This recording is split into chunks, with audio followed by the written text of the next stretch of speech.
नमस्कार, स्वागत है आपका वंदे मातरम न्यूज पर। आपके साथ मैं हूं मनोज मिश्रा। खबरों की ओर आगे बढ़ने से पहले आइए नजर डालते हैं आज की सुर्खियों पर। दीपका से कुचैना इमली छापर को जोड़ने वाली सड़क बही।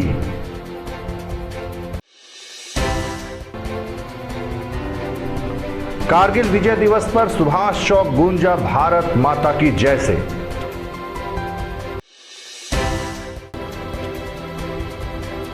भाजपा महिला मोर्चा ने मनाया सावन महोत्सव। अब खबरें विस्तार से। दीपका से कुचैना इमली छापर को जोड़ने वाली मुख्य सड़क भारी बारिश के चलते बह गई है। यह मार्ग एनटीपीसी रेलवे ओवरब्रिज के नीचे से होकर गुजरता है, जहां इन दिनों नई गेवरा रोड से पेंड्रा तक रेलवे लाइन बिछाने का कार्य चल रहा है। इसी के चलते रेलवे लाइन के नीचे अंडर बाईपास बनाने के लिए सड़क किनारे गहरी खुदाई की गई थी। लगातार हो रही बारिश और खुदाई से सड़क कमजोर हो गई और पानी के तेज बहाव में पूरी तरह बह गई। स्थिति ऐसी हो गई है कि अब इस सड़क पर 4 पहिया वाहन और भारी गाड़ियों का चलना पूरी तरह से बंद हो गया है। यहां से गुजरने वाले स्कूली बच्चों व राहगीरों को भारी परेशानियों का सामना करना पड़ रहा है। एसईसीएल और रेलवे प्रबंधन की लापरवाही से यह स्थिति निर्मित हुई है।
ये समस्या तत्काल ठीक हो सकते। बगल में देख लो, बड़े बड़े गाड़ी पड़े हवे, पोकलेट पड़े हवे, तुरंत में पाइप डाल के चालू किया जा सकते।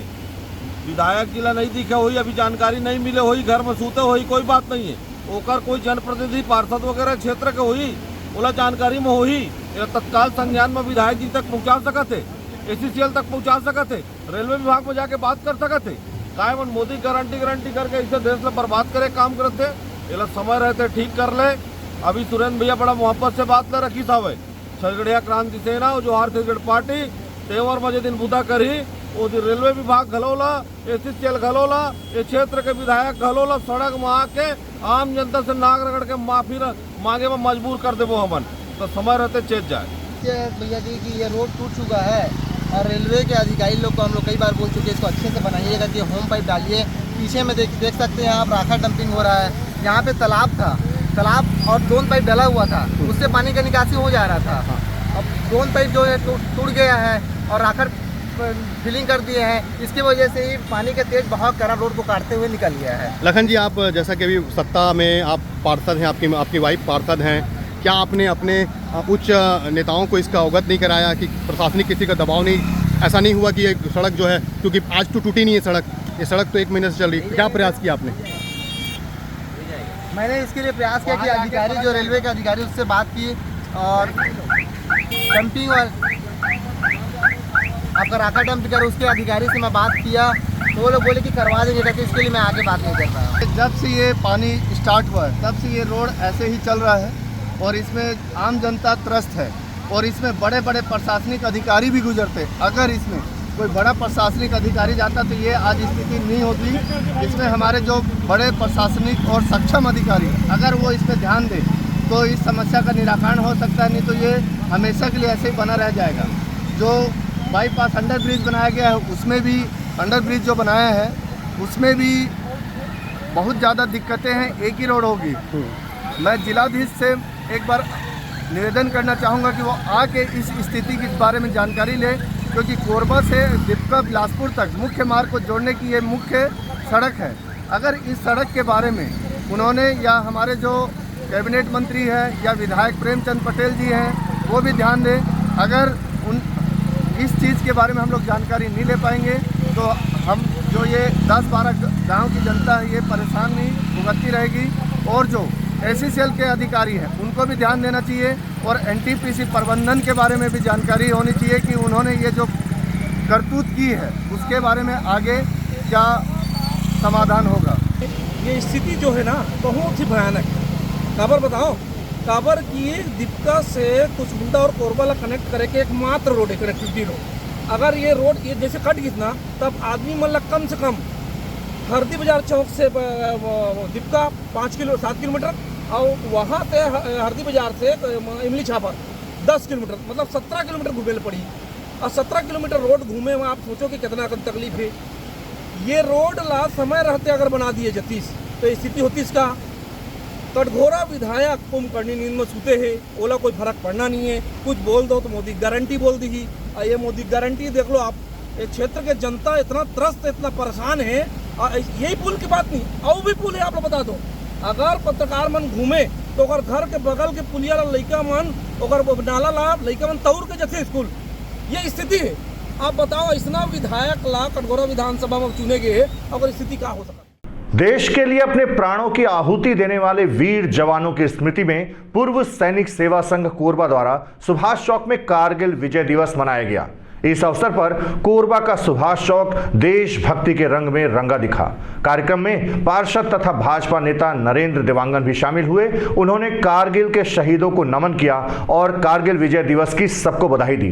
कार्यक्रम की शुरुआत शहीदों को माल्यार्पण और 2 मिनट के मौन से हुई। इसके पश्चात राष्ट्रगान गाया गया और उपस्थित जनों ने शहीदों को नमन किया। बात आज कहना चाहेंगे एक जनप्रतिनिधियों के रूप में जीवन, इससे हमारा देश का आंतरिक सुरक्षा और हमारे छत्तीसगढ़ महत्व बहुत आवश्यक है, जिसके कारण हम दारदारी से कह सकते हैं कि हम श्रद्धा से नमन करेंगे, बड़े सम्मान से नमन करेंगे और सुरक्षित रहने का अंदेशा होता है। किंतु पूर्व सैनिक सेवा संघ ने देशभक्ति के साथ और देश सेवा का जज्बा ले सेना के क्षेत्र में अपना करियर चुना। और जिस तरह से हम लोग अलग अलग दिशा में जाते हैं, कहीं हम व्यापारी बनते हैं जहां हमारा जीवन सुरक्षित। जो कारगिल विजय दिवस है यह मतलब हमारे 26 जुलाई 1999 को जो विजय हमने हासिल की, बहुत ही अदम्य साहस दिखाते हुए हमारे सैनिकों ने दुर्गम पहाड़ियों को बहुत अच्छे से पूरे हौसले के साथ कवर किया। ऊपर चढ़े, सीने पे मतलब गोलियों की बौछार आ रही थी, उसकी परवाह किए वगैरह ऐसे ऐसे हमारे सैनिक जो 27 गोली खाने के बाद भी दुश्मन के चक्के छुड़ाते हुए पोस्ट पे कब्जा किया और अपना तिरंगा झंडा लहराया। और आज भी वो लोग समाज में बहुत अच्छा एक प्रेरणा का स्रोत बने हुए हैं। तो हम उनके साहस को, उनके मतलब जो हौसला, उनके अदा, ये सब चीज़ को हम ध्यान में रखते हुए आज के दिन हम उनको सम्मान प्रदान करते हैं। और ताकि इससे कि भी आज का जो यूथ है वो भी समझे कि इस प्रकार के हमारे यहाँ के जाबाज हमारे सैनिक हैं और हम भी आगे बढ़ कर के कुछ राष्ट्र के लिए बहुत अच्छा कर सकते हैं। और ये हमारी माटी की देन है, माटी का ही देन है जो एक से एक हमारे यहाँ साइंटिस्ट, खिलाड़ी, ये सब चीज़ें जो लोग मतलब तैयार हो रहे हैं, जो राष्ट्र का नाम गौरवान्वित कर रहे हैं। पूरे विश्व स्तर पे आज राष्ट्र को लोग मानते हैं, राष्ट्र का लोहा मानते हैं। ये जो प्रोग्राम है जो हम कारगिल विजय दिवस मनाते हैं, ये हमारा एक इतिहास है हम फौजियों के लिए।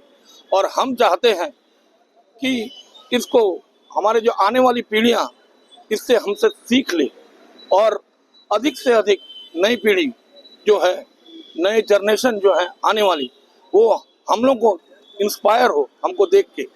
हमारे जो वीर सैनिक शहादत हुए हैं उनको देख के उन्हें प्रेरणा मिले। इसलिए हम साल में एक बार प्रोग्राम करते हैं, इसको हम कारगिल विजय दिवस मनाते हैं। यहाँ आज हम लोग 26 जुलाई के दिन कारगिल विजय दिवस मना रहे हैं। इसमें हम लोग सुबह के टाइम में पुष्पांजलि अर्पित करके शहीदों को नमन करते हैं, उन्हें याद करते हैं। और साथ ही शाम के टाइम में देशभक्ति गीत संगीत के कार्यक्रम रहता है, जिसमें सारे गीत संगीत होते हैं जो देशभक्ति वाले। इसका कार्यक्रम का मुख्य उद्देश्य यही है कि हमारे जो जनता है और हमारी जो युवा पीढ़ी है, उनको देशभक्ति की भावना उनके अंदर जागे और वो राष्ट्र के लिए कुछ करने के लिए समर्पित रहें। भाजपा महिला मोर्चा द्वारा सावन उत्सव का आयोजन पंडित दीनदयाल उपाध्याय भारतीय जनता पार्टी जिला कार्यालय में हर्षोल्लास के साथ किया गया। इस अवसर पर महिला मोर्चा की कार्यकर्ताओं ने पारंपरिक परिधान में सजकर भाग लिया तथा लोकगीत, नृत्य और सांस्कृतिक कार्यक्रम प्रस्तुत किए। उत्सव के दौरान महिलाओं ने झूला झूलने की परंपरा का भी आनंद लिया और सावन के गीतों से माहौल को रंग दिया। कार्यक्रम में महापौर संजू देवी के साथ महिला मोर्चा की सदस्य भी उपस्थित हुई और महिला मोर्चा की सक्रियता की सराहना की।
कार्यालय में सावन महोत्सव के यह कार्यक्रम में हमारे मंच में उपस्थित माननीय कैबिनेट मंत्री, कोरबा के लाडला विधायक, उद्योग और श्रम मंत्री, उनकर धर्मपत्नी हमार भाभी राम कुमारी देवांगन जी, हमार नरेंद्र देवांगन और छोटे भाई कोहड़िया के पार्षद, उनकर धर्मपत्नी ज्योति देवांगन जी, रजनीश छोटे उनकर धर्मपत्नी हमार सुमन देवांगन जी, और हमारे यहाँ के मोर बड़े बहुरिया दीपिका सिंह, छोटे बहुरिया स्वाति सिंह और भारतीय जनता पार्टी के ऊर्जावान और भारी संख्या में महिला मन के उपस्थित रहते। ऐसे ऊर्जावान हमारे महिला मोर्चा के जिला के अध्यक्ष रत्न पारखी जी, वैशाली रत्न पारखी जी,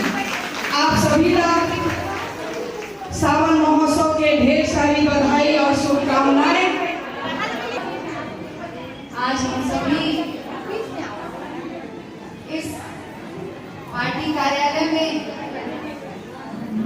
सावन का उत्सव मनाने के लिए उपस्थित हुए हैं। सावन उत्सव हम सभी महिलाओं के लिए एक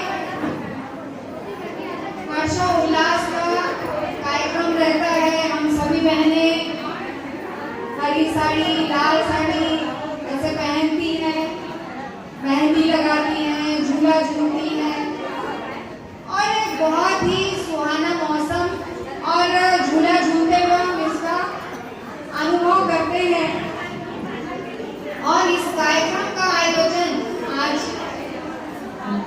महिला मोर्चा द्वारा आज कोरबा जिले में आयोजित किया गया है। कोरबा जिले की समस्त बहनों का मैं हृदय से आभार व्यक्त करती हूँ। भारत माता की जय, भारत माता की जय।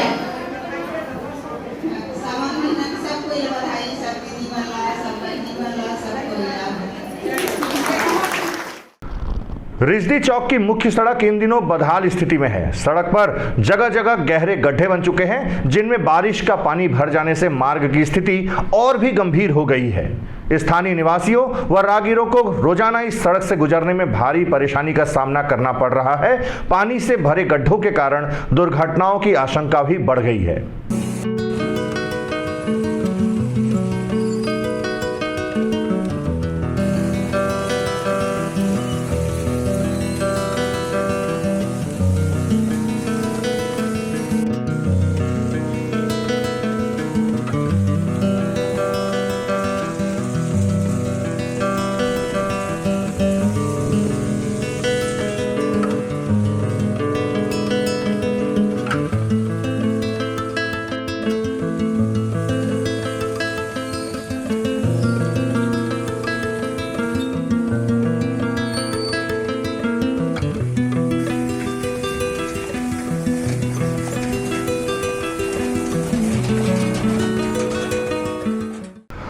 कुसमुंडा क्षेत्र में कोयला चोरी की लगातार मिल रही शिकायतों के बाद पुलिस ने बड़ी कार्यवाही की है। जानकारी के अनुसार खदान से कोयला ओवरलोड ट्रकों के माध्यम से अवैध रूप से बाहर ले जाया जा रहा था। शिकायत मिलते ही पुलिस ने तत्परता दिखाते हुए छापेमारी की और 4 वाहनों को जब्त किया गया। इस मामले में 4 आरोपियों को भी गिरफ्तार कर लिया गया है। पुलिस का कहना है कि इन सभी से पूछताछ की जा रही है।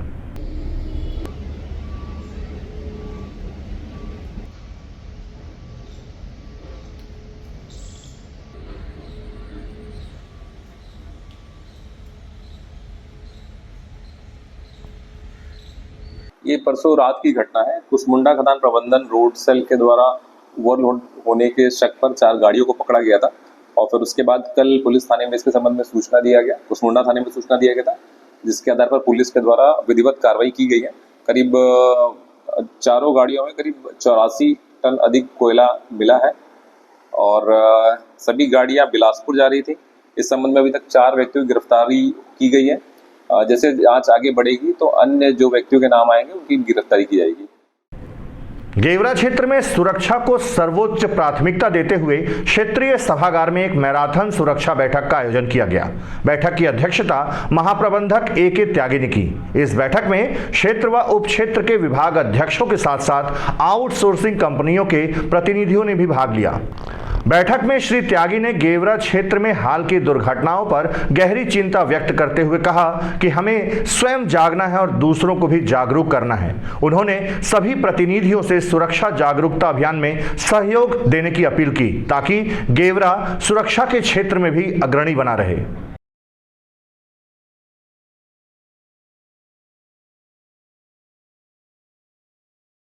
जिले में एक दिल दहला देने वाली घटना सामने आई है, जहां गले में चना अटकने से एक 2 वर्षीय मासूम की जान चली गई। यह हादसा तब हुआ जब दिव्यांश नाम का बच्चा सुबह अपने घर के आंगन में खेल रहा था। खेलते खेलते वह कमरे में चला गया और वहां रखे चने को निगल लिया। चना निगलते ही दिव्यांश को सांस लेने में तकलीफ होने लगी और वह रोने लगा।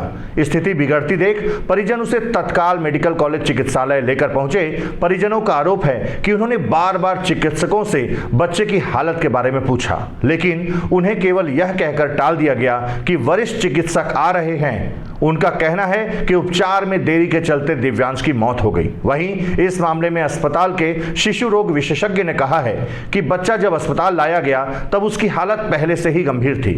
चिकित्सकों की टीम ने तुरंत इलाज शुरू किया, लेकिन चना गले से होते हुए फेफड़ों में जा फंसा था, जिससे उसकी मौत हो गई। डॉक्टर ने इलाज में किसी भी तरह की लापरवाही से इनकार किया है। अरे हमारा भतीजा था तो उसके गले में चना अटक गया था। कैसे अटका चना, क्या कर रहे थे? हम लोग फुल्की सेक रहे थे। फुल्की सेकने में तब मेरी बहन आई अंदर, तब उसने देखा। फिर हम लोग सीधे दौड़ के यहाँ आए। कब से आए हैं आप लोग यहाँ पर? यहाँ सुबह 8 बजे से। फिर बताएंगे अभी क्या पता चला और इतना टाइम क्यों लगा, विलम्ब क्यों हुआ? वो डॉक्टर बोल रहे थे कि बड़े सर आएंगे वो करेंगे एडमिट। फिर उनने एक नली मंगवाया बड़ा वाला, फिर यहाँ से निकालने के लिए वो भी लेके आ गए। किससे मंगवाए थे नली? हमारे भैया से। यहाँ पास नली नहीं थी क्या? नहीं। तो नली के कारण इतना लेट हुआ है? हाँ। और किस बड़े साहब के आने की बात कर रहे थे? नदी की तो अभी बोले शाम को, सुबह नहीं बोले। तो अभी कब खत्म हुए बच्चे? अभी हुए 7:30 बजे। अब डॉक्टर क्या बोल रहे हैं, बच्चे को कहाँ ले जाने के लिए बोल रहे हैं? बोल रहा है घर पे ले सकते हैं, ले जा सकते हैं घर पे। गाड़ी बुलवाने के लिए कौन बोला? डॉक्टर। तो क्या चाहते हैं आप लोग? पता चलना चाहिए बच्ची को आखिर में हुआ क्या था। पता तो चलना चाहिए तभी तो ले जाएंगे। अच्छा ये बताएंगे, सुबह से आपकी बच्ची एडमिट थी। हाँ। और अभी तक उसका उपचार नहीं हो पाया, वो ऐसी पड़ी हुई थी? ऐसी पड़ी। कहीं ना कहीं लापरवाही मानते हैं आप? है? कहीं ना कहीं लापरवाही मानते हैं, सुबह से डॉक्टर लोग उपचार नहीं किए हैं? डॉक्टर की राय पर वे मानते हैं। अगर सही टाइम पे उपचार मिला होता तो? वो सुबह एक डॉक्टर थे, उनने तो बढ़िया किया इलाज। अब वो चलेगा, किसी ने नहीं देखा। आप लोग बोल रहे थे कि बच्ची को देखो? हाँ, मैं उनको 2-3 बार भी बोला। तो क्या बोल रहे थे? बोला कि मैं देखूंगा बस। फिर वहाँ लड़के को देख के फिर बैठ जाते थे वहाँ ब्रेंच पर। कोई उपचार नहीं कर रहे थे? नहीं। नली खोजने में आप लोगों को कितना देर लगा होगा? 1-1.5 घंटा। क्या लगता है आपको, सही टाइम पे आपके बच्चे को अगर उपचार मिल जाता तो आपकी बच्ची जिंदा होती? तो नली ले आने से कोई फायदा नहीं, बोल रहा है तो सुबह करेंगे।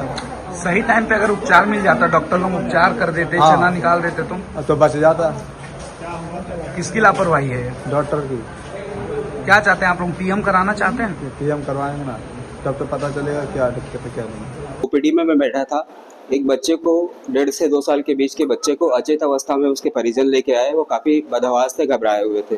मैंने बच्चे को एग्जामिनेशन टेबल पे लेटा के एग्जामिन किया तो उसकी खुद की सांस नहीं थी और धड़कन भी नहीं थी। पूछने पे पता चला कि बच्चा चना खा रहा था और खाते खाते उसे जोर से खांसी आई और अचेत हो गया। तो ये केस था foreign body in the airway. हमने उसको तुरंत कैजुअलिटी इमरजेंसी वार्ड में शिफ्ट किया और बच्चे को जो जरूरी प्रोसीजर होता है सीपीआर दे करके उसको रिवाइव किया, मीन्स उसकी धड़कन और सांस वापस लाए और उसको वेंटिलेटर से कनेक्ट किया। इसके बाद में हमने ईएनटी कॉल भेजा कि अगर फॉरेन बॉडी एयरवे में है तो उसे निकालने के लिए जो प्रोसीजर करना है। तो ईएनटी कॉल हुआ। ईएनटी कॉल के बाद ये हुआ कि बच्चा थोड़ा स्टेबल हो जाए, उसके बाद में ये प्रोसीजर आज या कल में किया जाएगा। इस बीच में बच्चे को करीब 2 घंटे बाद में झटके आने शुरू हो गए, जो दिखाता है कि बच्चा जब अचेत हुआ था तो ब्रेन में ऑक्सीजन सप्लाई कट ऑफ होने से ब्रेन इंजरी भी हो चुकी है। बच्चे को झटके की दवाई भी चालू की गई।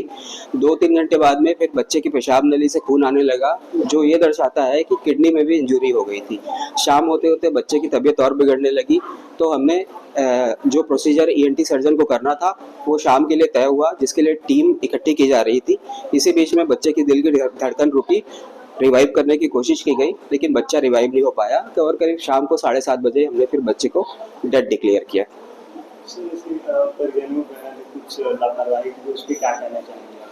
बच्चा आया, उसे तुरंत अटेंड किया गया, तुरंत वेंटिलेटर पे। हमारे केस शीट में हर पल की मॉनिटरिंग है, हर पल क्या हो रहा है उसकी खबर है। सारी टीम से हमने बात की है और हर पल की जानकारी, हर पल जो नया दवाई ऐड करना है, जो ट्रीटमेंट करना है, सारी चीज़ें चल रही थी। चूँकि केस ही जटिल था, हम बचा नहीं पाए, तो परिजन लोगों को आघात लगता है। हो सकता है इस आघात की वजह से वो इस तरह की बातें कर रहे हो, बाकी लापरवाही की कोई बात नहीं है। सुबह 10 बजे का भर्ती था, शाम को 7:30 बजे बच्चा एक्सपायर हुआ है, डेथ का टाइम है। इस बीच में लगातार उसकी मॉनिटरिंग हुई है, लगातार ट्रीटमेंट में जो भी चेंजेस और बदलाव करते रहना है किए गए। सारी जो जांचें जरूरी है वो भी की गई, दूसरे डिपार्टमेंट की जो मदद लेनी थी वो भी ली गई है। Gevra open cast project OCP अंतर्गत रलिया एवं भिलाई बाजार गांव में एक विशेष जागरूकता अभियान चलाया गया। इस दौरान सहायक प्रबंधक अखिलेश सिंह, ओवरमैन कुणाल सिंह एवं उनकी टीम के साथ सीआईएसएफ जवानों और सुरक्षा कर्मियों ने सरपंच व ग्रामीणों को खदान क्षेत्र में अवैध प्रवेश और कोयला चोरी को लेकर मैनेजर का अपील पत्र पढ़कर सुनाया और पर्चे बांटे। खदान प्रबंधन ने स्पष्ट किया कि खदान में अवैध प्रवेश प्रतिबंधित है। कोयला चोरी करना एक गंभीर एवं दंडनीय अपराध है, जिससे जान माल की हानि भी हो सकती है। ग्रामीणों से अनुरोध किया गया कि वे इस अभियान में सहयोग करें और अन्य लोगों को भी समझाएं। अवैध रूप से प्रवेश करने पर गंभीर रूप से दुर्घटना होने की संभावना होती है। का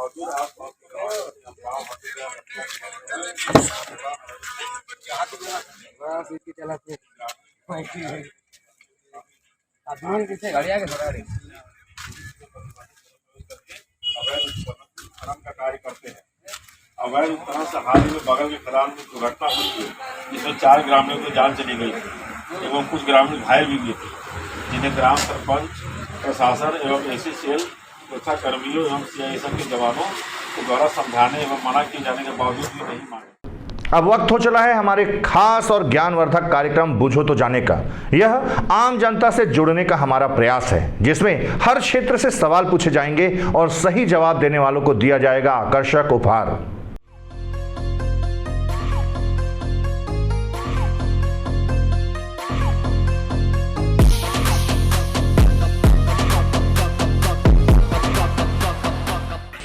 नमस्कार दर्शकों, आप सभी का स्वागत है आपके पसंदीदा कार्यक्रम बूझो तो जाने में।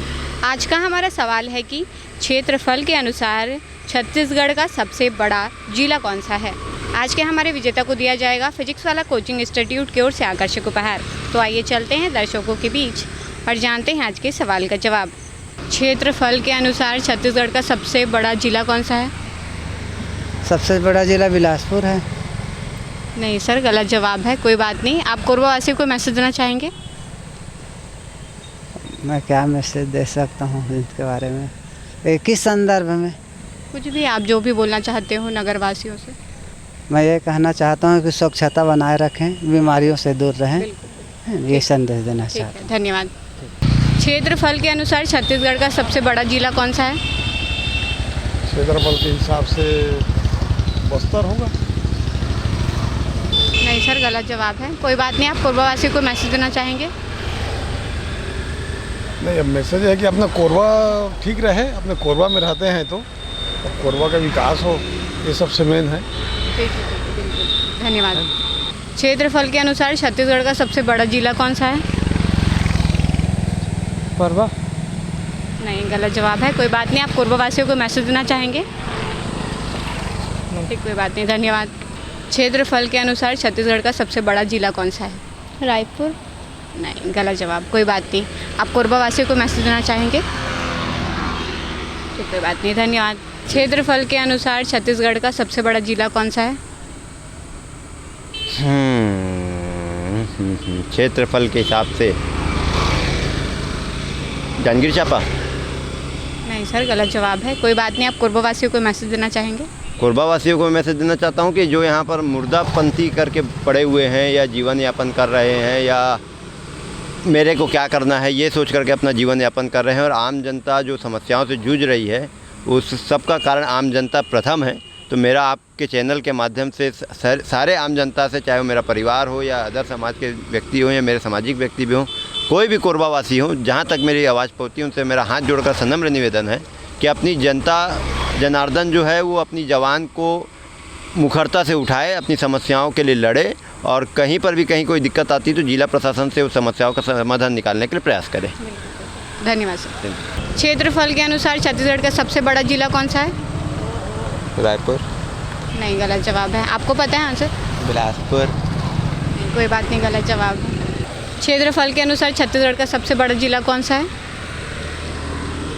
जिला बिलासपुर। नहीं सर, गलत जवाब है। कोई बात नहीं, आप कोरबावासी को मैसेज देना चाहेंगे? नहीं, कोई नहीं। ठीक, कोई बात नहीं, धन्यवाद। क्षेत्रफल के अनुसार छत्तीसगढ़ का सबसे बड़ा जिला कौन सा है? सबसे बड़ा जिला बिलासपुर। नहीं, गलत जवाब है। कोई बात नहीं, आप कोरबावासियों को मैसेज देना चाहेंगे? ठीक, थैंक यू। क्षेत्रफल के अनुसार छत्तीसगढ़ का सबसे बड़ा जिला कौन सा है? क्षेत्रफल के हिसाब से रायपुर होना चाहिए। नहीं सर, गलत जवाब है। कोई बात नहीं, आप कोरबावासियों को मैसेज देना चाहेंगे? जी, क्या मैसेज दूं मैडम? ठीक, कोई बात नहीं, धन्यवाद। क्षेत्रफल के अनुसार छत्तीसगढ़ का सबसे बड़ा जिला कौन सा है? सबसे बड़ा जिला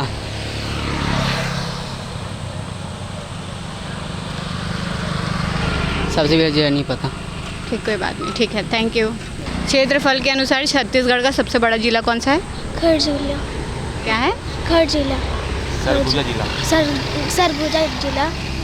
बिल्कुल सही जवाब दिया है आपने। आपका नाम क्या है? आकांक्षा केसरी। आपको दिया जाता है फिजिक्स वाला की ओर से आकर्षक उपहार। कैसा लग रहा है जीत के? अच्छा। अपने क्लासमेट्स को कोई संदेश देना चाहोगे?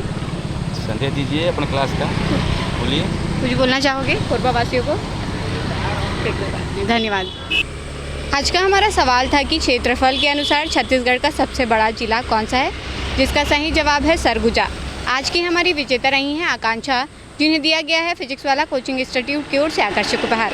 आज के लिए बस इतना ही। कल फिर मिलते हैं एक नए सवाल और जवाब के साथ। बने रहें वंदे मातरम न्यूज़ के साथ। तब तक नमस्कार। खबरों का सिलसिला यूं ही जारी रहेगा। देखते रहिए वंदे मातरम न्यूज। मिलते हैं अगले बुलेटिन में, तब तक के लिए नमस्कार।